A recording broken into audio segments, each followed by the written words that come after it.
అదే RTV app వార్తల్ని క్షణాల్లో చదివే అవకాశం ఉంటుంది. ఒక న్యూస్ పేపర్, ఒక టెలివిజన్ ఛానల్ మీ చేతుల్లో ఎప్పుడూ ఉంటాయి.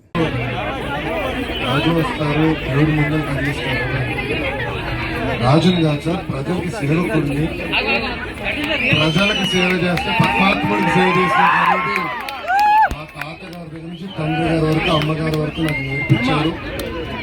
ఒక పవిత్రమైన ఆలోచనతో మంగళగిరి నియోజకవర్గానికి వస్తాం జరిగింది.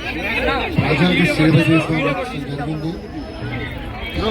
ఈ సేవ చేసే కార్యక్రమంలో దేవుడి ఆశీస్సులు కూడా మనకు ఉండాలి. దేవుడి బలం చాలా చాలా అవసరం. ఒక పక్కన ప్రజల ప్రోత్సాహం, దేవుడి ఆశీస్సులు ఉంటేనే మనం అనుకున్న పనులు మనం చేయగలుగుతాం. నాడు నేడు ఎప్పుడు దేవుడి సేవ నేను ఉంటాను.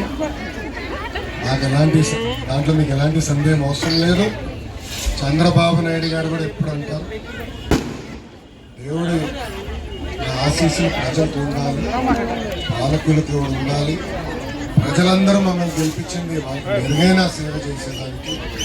ప్రత్యేకంగా ఈరోజు భారతదేశం మొత్తం మంగళగిరి వైపు చూస్తుంది. ఆశ్చర్యపోయారు ప్రజలు. నాకు ఇచ్చిన బాధ్యత నా పైన పెరిగింది. సో దేవుడు ఆశీస్సులు నాకు ఉండాలి.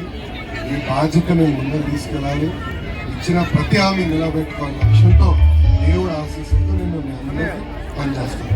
అందరికీ నమస్కారం. మరిన్ని వీడియోస్ కోసం ఛానల్ ని సబ్స్క్రైబ్ చేయండి. లేటెస్ట్ అప్డేట్స్ కోసం వాట్సాప్ ఛానల్ ని ఫాలో చేయండి. అండ్ లింక్ డిస్క్రిప్షన్ లో ఉంది.